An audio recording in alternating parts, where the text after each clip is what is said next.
अस्सलाम वालेकुम, welcome back to my channel and welcome to my new blog. तो कैसे हो आप सब लोग? उम्मीद करती हूँ आप सब खैरियत से होंगे। तो यहाँ आज मैं आपको एक और पराठे की रेसिपी दे रही हूँ, जो मैं सुबह नाश्ते के टाइम में बनाऊँगी। तो उसके लिए तैयारी जो है वो मैं अभी से करके रखूँगी। तो ये है जी मूंगरे, इनको मैंने काट लिया और काटने के बाद धोया है अच्छी तरह से, और उसके बाद कर लेंगे इन्हें फाइनली चॉप। और ये एक और तरह के पराठे हैं। एक वो पराठे होते हैं ना जो आलू और मूंगरे का सालन होता है, और उसको हम फिलिंग करके वो पराठे बनाते हैं।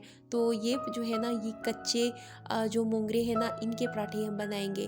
तो ये पराठे भी मैंने कहीं खाए थे और मुझे ये बहुत पसंद आए थे, तो फिर मैंने सोचा कि मैं इसे घर में भी बनाऊंगी। तो इसकी रेसिपी मैं आपको बाद में देती हूँ। और यहाँ पर मैं बना रही हूँ पकौड़े, क्योंकि आज हो रही है हमारे यहाँ पे बारिश। तो इसके लिए मैंने ली है आधा चम्मच अजवाइन, और आधा चम्मच ही मैंने लिया सफ़ेद ज़ीरा, और तकरीबन 1 चम्मच लिया चिली फ्लेक्स, और 1 चम्मच लिया है मैंने सुरख मिर्च, और 1 चम्मच ही लिया मैंने नमक का। और साथ मैंने लिया है जी सूखा धनिया और अनारदाना, जो मैंने घर में ही साफ़ करके तो इसको मैंने सुखाया हुआ है। और ये है जी मेरे पास कसूरी मेथी, जो मैंने घर में ही ड्राई की थी। तो उसकी मैंने आपको तरीका भी बताया था लास्ट व्लॉग में।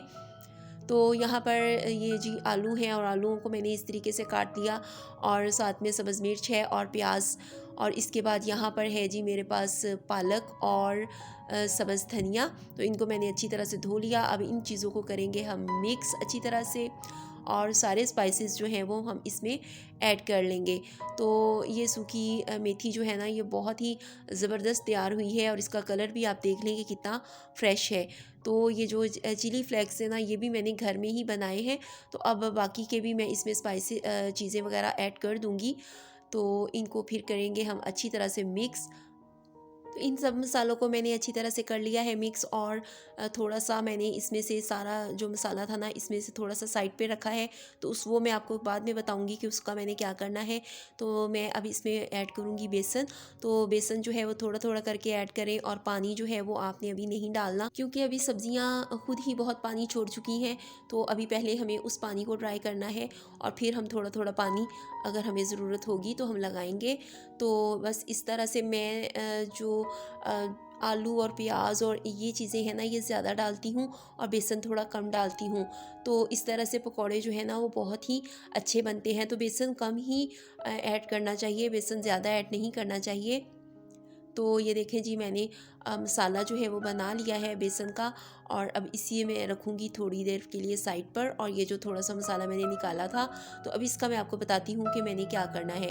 तो यहाँ पर ये है मेरे पास मकई का आटा, और अब मैं मकई के आटे को इसमें शामिल करूँगी, और फिर मैं इससे भी पकौड़े बनाऊँगी।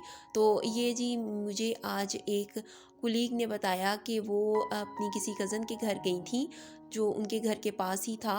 तो क्योंकि बारिश हो रही थी, तो उनका दिल किया वहाँ पर बैठ कर के हम पकोड़े खाते हैं। तो उन्होंने अपने भाई को भेजा कि जाओ ज़रा घर से बेसन पड़ा है तो वो लेकर आओ। तो वो बेसन की जगह पे मकई का आटा उठा के ले गया। तो कहती कि हमें पता ही नहीं चला, हमने आराम से जो है वो उसी मकई के आटे को बेसन समझकर तो हमने उसका बैटर बनाया और पकोड़े खाए, और बहुत ही मज़े के पकोड़े बने, और हमें पता भी नहीं चला कि ये बेसन नहीं है। वो कहती कि जब मैं घर गई ना, तो तब मैंने देखा कि वो बेसन नहीं था, वो तो मकई का आटा था जो भाई लेके गया, और हमने उसके पकौड़े बना लिए, और बेसन तो वहीं पे पड़ा था। तो तब उन्हें समझ आई। तो वो फिर बता रही थी कि हमारे साथ तो गलती से हमने ये काम किया, और ये गलती हमें इतनी अच्छी लगी। तो होता है ना, जैसे कोई नेकी बाजों का गले पड़ जाती है, तो ऐसे ही कोई गलती भी आपके काम आ जाती है। तो मैंने सोचा कि अगर ये पकोड़े इतने ही मज़े के बनते हैं, तो चलो मैं भी आज ट्राई करके देखती हूँ। तो यकीन करें कि बिल्कुल भी पता नहीं चला कि ये बेसन था या कि मकई का आटा था। तो बहरहाल मैंने तो थोड़े से बनाए थे सिर्फ़ टेस्ट करने के लिए कि ये कैसे लगे हैं, और वाक़ई ये मुझे अच्छे लगे थे। तो मैं ये दोबारा भी बनाऊँगी, तो क्योंकि अभी मेरे पास मकई का आटा काफ़ी पड़ा है, और साग वगैरह तो ख़त्म हो गया अब, क्योंकि एक तो साग का सीज़न भी आउट हो गया, और दूसरा जो मैंने साग पकाया था वो बिल्कुल ख़त्म हो चुका है। तो अब मकई का आटा मैं ऐसे ही ख़त्म करूँगी। तो और यहाँ पे जी मैं फ्राई कर रही हूँ पकोड़े, और ये अभी बेसन के पकोड़े हैं, और मकई के आटे के जो पकौड़े हैं ना वो मैं बाद में फ्राई करूँगी। तो मैं पकौड़ों को बहुत हल्की आंच पर फ्राई करती हूँ और मैं इन्हें तेज़ आंच पर फ्राई नहीं करती क्योंकि मुझे इस तरह पसंद ही नहीं है। तो मैं बिल्कुल हल्की आंच पर इनको फ्राई करती रहती हूँ और इस तरह मुझे काफ़ी टाइम लग जाता है पकौड़े बनाने में। तो यहाँ पर मेरा एक बैच जो है वो पकौड़ों का कंप्लीट हो गया। तो ये मैं अपने हस्बैंड को दूंगी, वो खाएंगे और फिर बाद में मैं अपने लिए बनाऊंगी आहिस्ता आहिस्ता। तो पकौड़ों का जब मसाला बनाए ना तो हाथों से बनाए ना तो उनमें बहुत ज़्यादा टेस्ट आता है, लेकिन इसके लिए शर्त ये है कि हाथ धुले होने चाहिए। तो मेरे हाथ भी धुले हुए थे और साथ में मेरे नाखून भी कटे हुए हैं। तो इसलिए फिर मैं हाथ का इस्तेमाल करके ही पकौड़ों का अमेज़ा जो है वो तैयार करती हूँ। तो जब आप इन्हें ऑयल में डालें तो तब भी अब अगर आप हाथ से ही डालें ना तो इनका रिज़ल्ट जो है ना वो बेस्ट आता है। तो यहाँ पर अब जी मेरे मकई के आटे के पकौड़े भी तैयार हो गए हैं और ये देखें शक्ल से तो ये बिल्कुल भी बेसन के पकौड़ों से डिफरेंट नहीं लग रहे थे, बिल्कुल इसी तरह लग रहे थे जैसे कि बेसन के हों। तो टेस्ट में भी कोई ख़ास फ़र्क नहीं आया।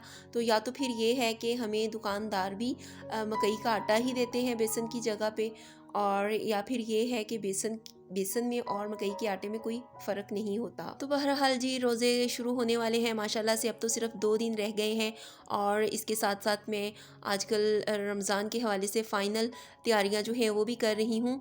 तो इंशाल्लाह नेक्स्ट व्लॉग में मैं आपके साथ वो भी शेयर करूँगी। तो पकोड़े जो है ना, अगर रोज़े 30 है ना तो 29 दिन तो हमारे घर में पकोड़े ज़रूर बनेंगे। और साथ में कुछ भी हो, पकोड़े सॉरी समोसे हों, रोल्स हों या कुछ भी फ्राइड आइटम में हम बना लें, लेकिन जब तक पकोड़े ना हों तो अफ्तारी जो है वो कंप्लीट ही नहीं होती।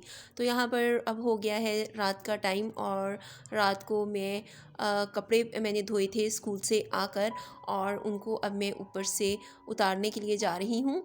तो ये कपड़े मैं उतार लाऊंगी, वो मेरा ख्याल है ड्राई हो चुके होंगे। तो उनको मैं उतारने के लिए ऊपर आई थी तो मैंने सोचा चले थोड़ी सी वीडियो भी बना लूँ। तो आजकल मौसम का भी कोई पता नहीं चल रहा कि मौसम क्या है। तो पल में तोला पल में माशा वाला हिसाब है और अच्छी भली धूप होती है कभी और कभी बादल और बारिश हो रही होती है। तो अभी 2-3 दिन से तो ऐसे ही है कि बादल ही हुए हैं और मौसम जो है वो खुल के धूप नहीं निकल रही।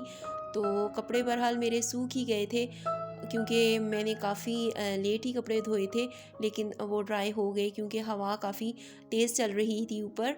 तो बस जी अब जो है वो मेरा ये रात का आखिरी काम है जो मैंने करना है और इसके बाद मैंने नमाज़ पढ़नी है और फिर सो जाना है और फिर कल नेक्स्ट डे होगा और नेक्स्ट डे की हमें तैयारी करनी है। तो ज़िंदगी का यही चक्कर है, सुबह होती है शाम होती है, उम्र यूं ही तमाम होती है। तो रात को इंसान अपने सारे काम जो है वो फिनिश करके सोता है और जैसे ही सुबह आँख खुलती है तो काम जो है ना वो भी हमारे साथ ही उठ जाते हैं और वो भी हमारे साथ ही उनकी भी आंखें खुल जाती हैं। तो हमें फिर वही काम जो होते हैं ना जो रात तक हम कर के सोए होते हैं, तो नेक्स्ट डे वही काम फिर हमारे सामने खड़े होते हैं। तो बस ज़िंदगी का साइकिल जो है वो इसी तरह से चल रहा है और चलता रहेगा। तो हम नहीं होंगे कोई हमसा होगा। तो ये है जी नेक्स्ट मॉर्निंग और देखें बादलों की हालत कि कितने बादल हैं, लेकिन आज बारिश का कोई अमकान नहीं है। लेकिन बादल जो है ना उनके भी जाने का अमकान नहीं है। तो बादल जो है वो मेरा ख्याल है ऐसे ही रहेंगे और इसी तरह ही आज का दिन जो है वो गुजरने वाला है। तो जिस रेसिपी से मैंने स्टार्ट लिया था ना, मैं अब आपको जल्दी से ज़रा वो रेसिपी भी बता देती हूँ। तो मैंने मूंगरों को किया था अच्छी तरह से चॉप, उनमें अदरक लहसुन और सब्ज़ मिर्च और सब्ज़ धनिया और नमक वगैरह और जो भी आपने स्पाइसेस वगैरह ड्राई स्पाइसेस या सुरख मिर्च वगैरह शामिल करनी है वो करें। उसके बाद मैंने इसमें थोड़ा सा घी डाला और घी डालने के बाद जो है वो मैंने इनको यानी मूंगरों को इसमें मैंने अच्छी तरह से थोड़ा सा पानी ड्राई हो जाने तक भूना है। और ये इसलिए भूना है कि एक तो इनका जो भी एक्स्ट्रा पानी है ना वो ड्राई हो जाए और इनको हमें फिल करते हुए ज़्यादा मुश्किल ना हो पराठों में।